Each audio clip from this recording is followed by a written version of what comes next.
지금 우리가 전 지구에 살고 있는 모든 사람들에게 가장 필요한 것이 무엇이냐 그랬을 때 아마 마음의 평안이 아닌가 이렇게 생각을 합니다. 왜냐하면은 코로나19라는 이런 특수한 환경 때문에 어느 나라 어느 인종 할 것 없이 돈이 많고 적고 남녀노소 할 것 없이 흑인 백인 황인종 할 것 없이 국격을 초월하고 인종을 초월해 가지고 모든 사람들이 육체적으로 굉장히 힘든 가운데 있기 때문에 마음이라도 좀 편했으면 좋겠다, 이런 생각들을 누구나가 갖고 있는 것 같아요.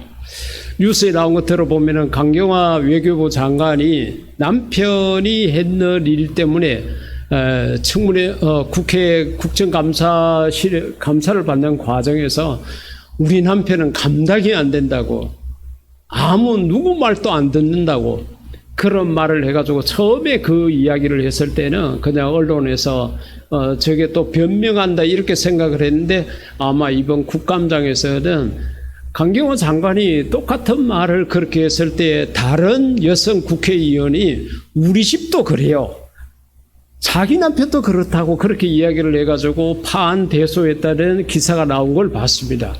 다시 말하면 그 사람들이 하는 말의 요지가 뭡니까? 높은 장관이란 자리에 있고 돈도 많고 명예도 있고 권세도 있고 있는데 마음이 편하지를 않아요. 부부간에 서로 소통하는 것이 있고 서로 이야기하면 들어주는 그런 것들이 있어야 되는데 그게 없다는 거죠. 법적으로는 부부지만 마음적으로는 각각 살아가는 그런 모습들, 그런 속에서 마음의 평안이라는 것은 없습니다. 그런데 성경 속에 나타나 있는 특히 예수님께서 하신 말씀들을 보면은 예수님이 곳곳에서 여러 사람들에게 마음의 평안에 대해서 말씀을 하신 그런 모습들이 있습니다. 또 심지어는 오늘 본문 속에 있는 바울과 실라도 그 예수님을 전하는 과정에서 인간적으로는 도저히 상상할 수 없는 그런 환경과 여건인데도 그 속에서 하나님이 주시는 마음의 평안을 가졌던 그 흔적을 볼 수가 있습니다. 먼저 오늘 본문 16절에서 18절까지 보게 되면은 이 바울과 실라가 감옥에 갇히게 된 이유에 대해서 이야기를 합니다. 바울과 실라가 성령님의 인도하심을 따라가지고 자기들이 가고 싶은 곳으로 가지 못하고 다른 도시로 그렇게 복음을 전하러 갔습니다. 소위 빌립보라는 곳으로 그곳으로 갔습니다. 그곳에서 이미 하나님을 믿고 있는 한 여자를 만났습니다. 그래서 마음의 기쁨이 충만했습니다. 그리고 매일같이 기도하러, 특히 그곳에 교회도 없고 이렇게 하니까 기도하러 어느 장소로 매일같이 바울과 실라가 그곳으로 가고 있는데, 그곳을 따라오면서 늘 똑같은 말을 하는 어린 여자아이가 있었습니다. 근데 그 여자아이가 하는 말은 틀림이 없어요. 이 사람들은 하나님의 종이다. 그리고 구원의 길, 생명의 길을 전하는 자다. 이보다 정확할 수는 없어요. 근데 말은 맞는 말인데 그 말을 반복적으로 계속적으로 따라다니면서 그렇게 하게 되니까 바울과 실라가 불편했습니다. 마음이 불편했습니다. 가령 예를 들어서 여러분들이 너무도 잘생겼는데 어떤 사람이 집사님 건강하십니다, 그렇게 이야기를 했을 때 처음 들으면 아유 감사합니다 그러고 기분이 좋죠. 그런데요, 주일날마다 또 예배를 시작하기 전에 예배를 마치고 집에 갈 때도 집사님 참 아름다우십니다 계속적으로 이야기하게 되면은 나중에는 저게 진심이가, 이런 마음이 들다가 나중에는 이제 화가 나게 되겠죠. 바울과 실라의 마음속에는 성령님이 충만하고 그렇게 말하는 이 여자의 마음속에는 귀신이 충만한 거예요. 귀신이 바울과 실라가 어떤 사람인지를 귀신같이 알아맞혔습니다. 악령이라는 것은 정말로 악한 짓을 해서 그렇지 우리의 속을 너무도 잘 알고 있습니다. 그래서 어떤 사람이 무슨 말을 해가지고 정답을 이야기하게 되면은 귀신같이 잘 맞춘다, 그와 같이 이야기를 하죠. 그게 진리예요. 이 계시바이도 계속적으로 그렇게 이야기를 하니까 바울이 예수님 이름으로 귀신을 쫓아버린 거예요. 예수님 이름으로 귀신을 향해서 나가라고 명령을 한 거예요. 그러니까 이 아이 마음속에 들어있었던 귀신이 쫓겨나갔습니다. 여러분, 귀신을 쫓는 방법은 몽둥이로 때린다고 되는 것이 아니에요. 40일 금식한다고 되는 게 아니에요. 예수님 이름으로 명령하게 되면은 귀신은 저절로 나가게 되어 있으니까 여러분들 혹시 여러분의 마음속에 원치 않는 불편함이 있고 불쾌함이 있고 마음에 불안이 있고 걱정이 있거나 그런 것들이 있게 될 때에 귀신은 눈에 보이지 않지만은 우리가 믿는 예수님 이름으로 쫓아내시기를 주의 이름으로 부탁드립니다. 그렇게 하게 되면은 내 속에 귀신이 있으면 나가는 거고 귀신이 안 나가더라도 상관이 없어요. 근데 귀신은 우리가 예수님 이름으로 그렇게 하는 것을 정확하게 압니다. 그리고 쫓겨나갔어요. 귀신을 쫓은 것이 원인이 돼가지고 감옥에 들어갔습니다. 그러면은 귀신이 권력자 편이냐? 아니에요. 이 귀신 들린 여자아이를 데리고 여러 사람에게 점을 치게 해가지고 돈을 버는 사람들이 있었어요. 여러분, 달성공원 저 앞에 가게 되면 많은 점집이 있습니다. 우리 경산에도 여기에 조금 서쌍동, 산넘동, 우리 교회 여기서 시로를 건너가지고 쭉 이렇게 가게 되면은 옛날 동네들인데 그곳에 가면은 집에다가 대나무를 꽂아 놓고 풍선을 달아놔 놓고 이렇게 점치는 집들이 군데군데 이렇게 많은 것을 볼 수가 있습니다. 그런데 그 점을 치는 사람들 가운데 귀신을 받아서 점을 치는 사람들도 있습니다. 100%는 다 아니에요. 통계학적으로 철학적으로 무엇을 분석해가지고 이렇게 점을 봐주는 사람이 있는가 하면은 귀신을 받아가지고 점을 치는 사람이 있습니다. 그 사람들은 정말 너무도 잘 알아요. 근데 그 사람들이 그렇게 해가지고 돈을 버는 것처럼 이 여자아이를 통해가지고 돈을 버는 사람들이 있었는데 수입이 끊겨버린 거예요. 왜? 이 여자아이에게 점을 치라고 그러니까 멍청해요. 아무것도 몰라요. 왜 이렇게 됐는가 싶어서 나중에 알아보니까 바울과 실라라는 사람이 이 아이 속에 있는 귀신을 쫓아냈다는 사실을 알고 그들이 고발을 하게 된 거예요. 그래서 결국은 감옥에 갇히게 된 것입니다.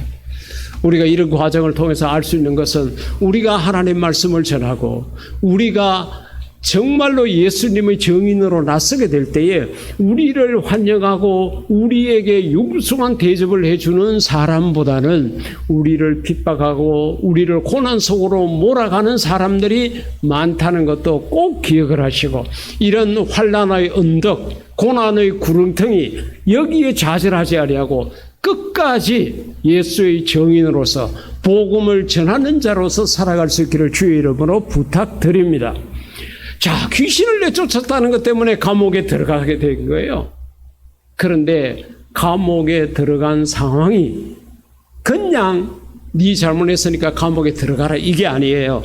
본문 39절 가운데 보니까 상관들이 옷을 찢어 벗기고 매로 치라 하여, 그러니까 채찍질을 이 당시에는 죄인들에게 많이 행했습니다. 노예가 게으름을 피우거나 그렇게 할 때도 채찍질을 하는데 그 채찍질을 더 강도 높게 하기 위해 가지고 한 것이 옷을 벗기는 거예요. 그러면 맨살에 그 가죽 채찍이 닿게 되니까 더 고통스럽고 힘들지 않겠습니까? 바울과 실라도 귀신을 쫓았다는 그 이유 때문에 옷 벗김을 당하고 두들겨 맞았어요. 맞았는데 그냥 맞은 것이 아니라 23절 가운데 보니까 많이 친 후에 그랬습니다. 엄청 많이 맞은 거예요. 여러분 채찍에 한번 맞아보신 적이 있습니까?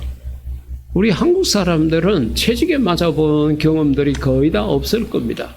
간혹 이제 성장기 청소년 시절에 부모로부터 회초리를 맞든지 아니면은 때로는 몽둥이 같은 것으로 맞든지 그렇겠죠. 제가 군대에서 교회를 갔다 그래가지고 강목을 갖고 10대를 엉덩이를 맞았던 적이 있습니다. 그때는 보통 그 10대 강목으로 10대를 맞고 나면은 엉덩이에 멍이 들고 그 멍 들었던 것이 5대, 6대 지나가면서 터져가지고 속옷이 전부 피로 젖고 하는 것이 일반적이었습니다. 그렇게 얻어맞아. 나중에 다 맞고 난 다음에 손으로 이렇게 씻게 되면은 살이 떨어져 나와가지고 너덜너덜 손에 걸릴 만큼 그렇게 아픈 매였습니다. 근데요, 하나님께서 지켜주시고 보호해 주셔가지고 피도 안 나고 멍도 안 들었어요. 그리고 그렇게 맞고도 너 교회 갈래? 그러길래 예, 가겠습니다. 그렇게 이야기를 하니까 그때 저를 때렸던 상관이 그렇게 이야기를 하더라고요. 이놈은 죽어도 교회 가야 될 놈이니까 다음부터 니는 교회 가거라. 그렇게 이야기를 하더라고요. 바울과 실라가 얼마나 많이 맞았는지 모릅니다. 그리고 밤이 되었어요. 본문 가운데 보니까 한밤중이라고 이야기를 한 거예요. 밤이 깊었다는 이야기예요. 그러면 그 맞은 자리가 얼마나 쓰라리고 따갑고 고통스러웠겠습니까? 통증이 얼마나 심했겠습니까? 그런데 여기서 놀라운 일을 바울과 실라가 합니다. 그곳에서 하나님 앞에 기도하고 하나님을 찬양하기를 시작했다는 거예요.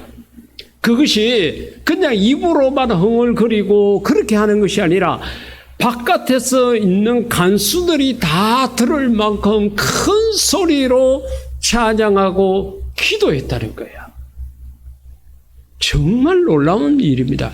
아마 간수들은 처음에 저놈이 이제 감옥에 들어와가지고 하도 많이 맞고 그래서 돌았다고 말했을 수도 있었을 것입니다. 저것들이 예수라는 귀신에 들려가지고 미쳤다고 그렇게 말을 했을 수도 있을 것입니다.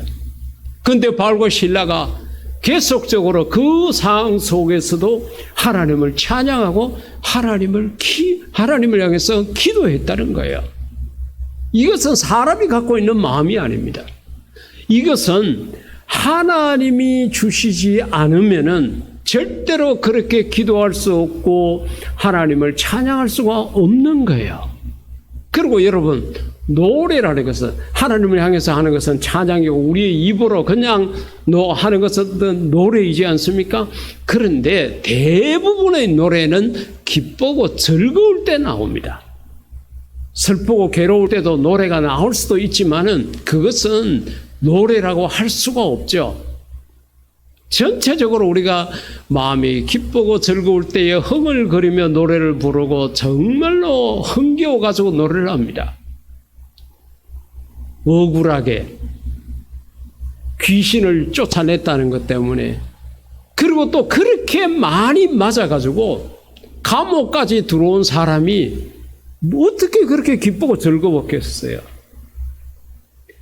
하나님이 그들의 마음속에 평안함을 주지 않았다 그러면 절대로 나올 수 없는 것이 그 상황 속에서의 기도와 찬양이었습니다. 우리가 세상을 살아가다가 예수님 때문에 당하는 고난이 있고 핍박이 있습니다. 아마 오늘과 같은 이런 주일에도 북한 땅은 말할 것도 없고 중국의 삼자교회, 물론 삼자교회는 대부분이 중국 정부에서 세운 교회지만은 곳곳에서 숨어서 예배드리는 소위 말하는 지하교회가 있습니다. 그리고 우리가 생각할 때는 이스라엘 땅에 있는 모든 사람들은 다 예수님을 믿을 것 같지만은 아닙니다. 예수 믿는 사람들을 갖다가 핍박하고 예배를 드리는 장소에 휘발유를 갖다 붓고 불을 지르고 하는 땅이 또 이스라엘 땅입니다. 동성연애 연애자들이 전 세계적으로 모여가지고 대대적인 축제를 하는 땅이 또 이스라엘 땅입니다. 그런 속에서도 예수님을 믿는 우리 믿음의 자녀들이 있습니다. 그들이 그렇게 환난을 당하고 핍박을 당하고 어려움을 당하면서도 어떻게 그렇게 자꾸 예배를 드리고자 하는 그런 욕구가 생겨나느냐? 코로나19 상황 속에서 수시로 문자가 날아와서 종교 모임에 절제하라 그러고 가지 말라 그러고 뉴스 나오는 것들마다 교회 모임에 참석해서 코로나 걸렸다 그러죠. 그 사람이 교회만 다녔겠어요? 식당도 가고 자기 볼 일 다 보고 또 교회도 가고 그랬습니다. 그런데 우리나라 언론에서는 여러 가지 갖는 것은 다 빼버려요. 그리고서는 교회 가서 걸렸다고 보도합니다. 우리 여기 옆에 NC라는 백화점이 있지 않습니까? 이곳에 얼마나 많은 사람들이 들락거리겠습니까? 이곳에 왔는 사람 중에 확진자가 하나도 없었겠습니까? 많았죠. 그런데도 이것은 보도하지 않습니다. 왜? 그렇게 되면 경제가 무너지게 된다고 생각하니까. 장사 못하게 되고 그렇게 되면 어려움이 있을 거라고 생각을 합니다. 그러니까 이런 상황 속에서도 그래도 교회를 가야 되겠다. 이런 마음들은 하나님이 주시는 마음이 아니면 가질 수 없는 마음이라는 거죠. 우리가 정말로 예수님을 믿고 정말 하나님을 섬기는 과정 속에서 바울처럼 신라처럼 억울하게 어려움을 당할 수 있지만은 그러나 그 모든 것을 하나님께서 보시고 우리가 어떠한 환경 속에 있든지 간에 하나님께서 우리의 마음에 평안을 주신다는 것을 꼭 기억할 수 있기를 주의 이름으로 부탁드립니다.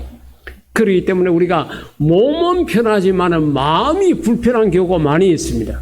가령 예를 들어서 내가 다른 사람 것을 훔쳤다 그럽시다. 그러면 내게 덕이 되는 거죠. 내가 갖고 싶은 물건을 가져왔고 내가 돈을 내가 수고하지 않고도 챙겼다고 그랬을 때에 내게 덕이 되지만은 마음은 편하지 않는 거죠. 마음은 불편합니다. 그런데 이 마음의 평안이라는 것은 하나님이 주시지 않으면은 우리가 가질 수 없는 거라는 거죠. 여러분, 전 세계에서 제일 큰 백화점이 우리나라 부산에 있습니다. 그곳에 별의별 물건들이 다 있겠죠. 그곳에 마음의 평안이라는 것을 파는 곳이 있는지 한번 검색해 보십시오. 인터넷으로 우리는 무엇이든지 구입을 할 수 있는 세상입니다. 심지어는 해외 것을 직구해가지고 가질 수 있습니다. 그런데 여러분, 물품을 검색할 때에 마음의 평안이라고 검색해 보십시오. 어디 파는 데가 있는가? 없어요. 인간은 마음의 평안을 만들 수가 없습니다. 하나님만이 줄 수 있는 거예요. 바울과 실라의 마음속에 그렇게 억울함을 당하고 그렇게 매맞음을 당해도 그 속에서 기도하고 그 속에서 하나님을 찬양할 수 있었던 것은 하나님께서 그 마음의 평안을 줬기 때문에 그렇게 할 수 있었다는 거죠. 하나님의 이 평안의 복이 오늘 예배를 드리는 우리 아름다운 교회 성도 여러분들에게 있기를 주의 이름으로 축복합니다. 오늘 본문 25절 26절 가운데 그 찬양과 기도에 대해 가지고 상세하게 설명을 하고 있지만은 요한복음 14장 27절 가운데 보면은 예수님께서 제자들에게 하신 말씀이 나옵니다. 그러니까 요한복음 14장으로부터 쭉 16장에 이렇게 이르게 되면은 이제 예수님께서 제자들에게 어떤 생각을 갖고 말씀을 하시는가 하면은 내가 이제는 십자가에 못 박혀 죽고 사흘 만에 부활하게 될 거다라는 이 예수님의 죽으심과 부활에 대해서 이야기를 합니다. 근데요, 제자들은 전혀 감을 잡지를 못해요. 예수님이 죽는다는 말에 대해 가지고는 상상도 못하고 있습니다. 그러나 예수님께서는 미리 마음에 걱정하는 거예요. 왜 그런가 하면은 이 제자들의 믿음이 그렇게 성숙되고 큰 것이 아닌데 어느 날 갑자기 예수님께서 로마 군인들에게 붙잡혀 가서 십자가에 못 박혀 돌아가시게 되면은 제자들이 얼마나 큰 충격을 받겠어요. 그래서 이제 미리 이야기를 하는 거예요. 그 이야기하는 과정 속에 평안을 너희에게 끼치노니 곧 나의 평안을 너희에게 준다고, 마음의 평안을 준다고 이야기를 합니다. 내가 너희에게 주는 것은 세상이 주는 것과 하고 다르다. 그러면서 너희는 마음에 근심하지도 말고, 내가 떠난다고 해서, 내가 십자가에 달려 죽는다고 그래서 근심하지도 말고 두려워하지도 말아라. 그렇게 이야기를 하는 거예요. 그러니까 예수님께서 이 세상을 떠나시기 전에 제자들에게 주신 것은 많은 돈이나 권력의 한 자리나 어떤 재산을 준 것이 아니라 마음의 평안을 주셨다는 거죠. 마음의 평안. 왜? 이것은 좀 전에 말씀드린 것처럼 세상에서 얻을 수 있는 것이 아닙니다. 오로지 하나님께로만 올 수 있는 것이기 때문에 예수님께서 제자들에게 그렇게 이야기를 한 거예요. 뿐만 아니라 마가복음 5장 가운데 보게 되면 우리가 잘 아는 혈류증 걸린 여인의 이야기가 나옵니다. 피가 몸에서 빠져나가니까 얼마나 힘들겠어요. 우리 사람 몸의 70%, 어린 아이들은 80%가 이 물이라 그러지만 사실은 피죠, 몸에. 그런데 어른들은 한 70%가 피입니다. 근데 이 피가 생명이거든요.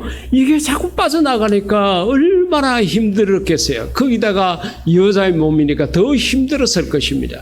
그가 예수님의 소문을 듣고 어떻게 하든지 내가 예수님을 만나야 되겠다. 예수님에게 가게 되면 내 병이 고침받으라는 믿음을 갖고 예수님을 찾아갔습니다. 그런데 너무도 많은 사람들이 예수님 주변에 있었습니다. 도저히 생각 같아서는 그냥 예수님 앞에 가서 무릎을 꿇고 엎드려서 절하면서 나를 좀 불쌍히 여겨달라고 말하고 싶지만은 사람들에게 이리 밀리고 저리 밀리고 도저히 예수님 앞에 나갈 만한 여유도 없고 힘도 없고 환경도 되지 않았습니다. 그나마 어떻게 해가지고 예수님의 뒤에 옷자락을 만졌는데 그의 혈류가 말랐다는 것을 자기가 몸으로 느끼게 된 것을 마음이 너무도 기뻤습니다.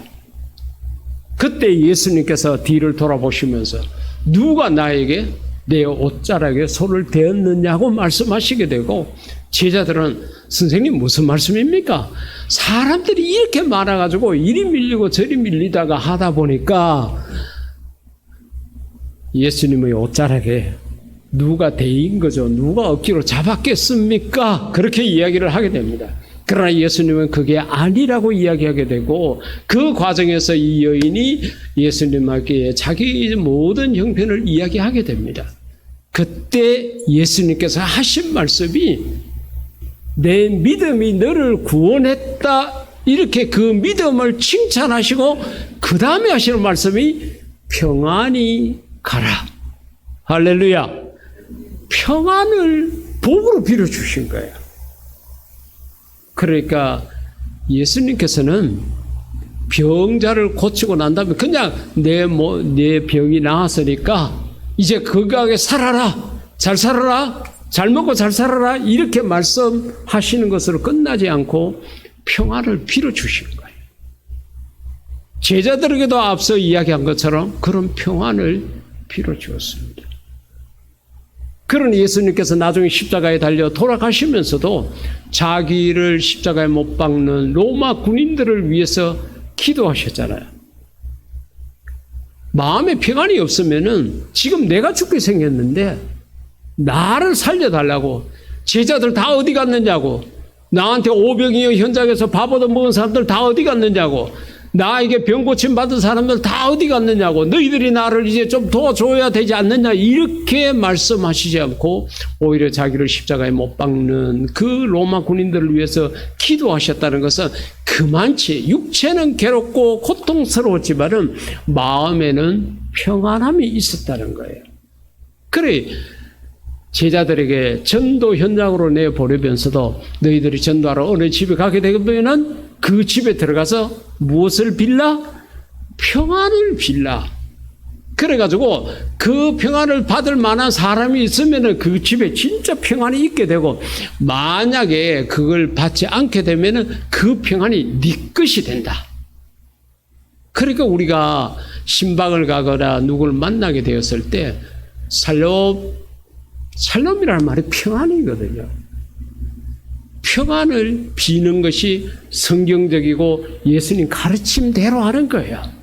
눈으로 보이는 물건들 들고 가는 것도 좋지만은 우리가 그 집에 평안을 비는 것은 가장 성경적입니다.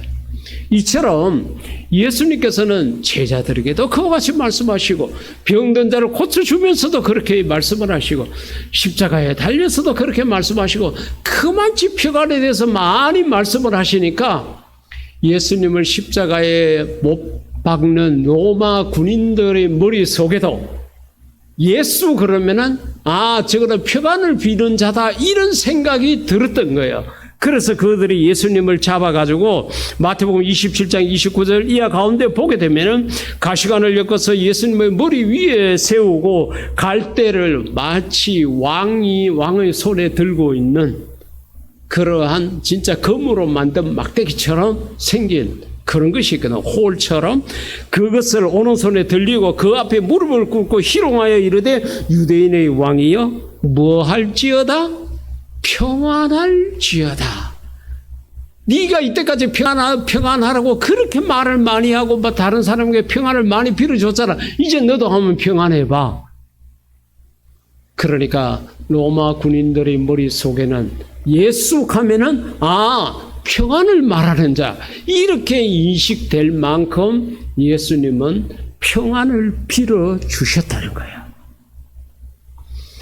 오늘 우리가 살아가는 데 있어서 정말 마음의 평안이라는 것은 너무도 절실하게 필요합니다. 지난 밤을 지났지만은 얼마나 많은 사람들이 마음이 불안하고 평안하지 못해서 잠을 제대로 이루지 못하고 때로는 눈물로 벽에를 적시는 자도 있을 것이고 괴로워서 새벽 2시고 3시고 바깥으로 튀쳐나와서 갈 곳도 없고 오라는 곳도 없지만은 정처 없이 떠돌아다니고 이렇게 하는 사람들이 얼마나 많은지 모릅니다. 왜 그럴까요? 마음에 평안이 없어서 그렇습니다. 코로나19 상황 속에서는 더욱더 이 마음의 평안이 우리들에게 절실하게 다가오고 있습니다. 우리의 마음속에 평안이 있다 그러면은 우리가 예수님처럼 십자가에서 억울한 죽임을 당하더라도 바울과 실라처럼 이유 없이 원인 없이 까닭 없이 감옥에 갇히고 매를 맞고 그러한 일을 당한다 하더라도 우리의 마음속으로는 하나님을 향해서 기도하게 되고 하나님을 찬양하게 될 것입니다. 사랑하는 성도 여러분에게 이 주님의 평안, 이 바울과 실라의 평안이 있기를 주의 이름으로 축복합니다. 여러분, 우리가 하나님 말씀 안에 있는 한, 우리가 예수님을 믿는 믿음의 울타리 안에 있는 한, 우리가 거꾸러져서 죽임을 당하더라도 우리의 마음에는 평안함이 있습니다. 하나님 앞에 부름을 받는 그 시간까지 하나님이 주시는 참된 평안이 저와 여러분의 마음속에 넘치기를 주의 이름으로 축복합니다. 이 시간 우리 다 같이 기도할 때에 하나님 내 마음속에 더 큰 평안을 달라고 기도하시겠습니다.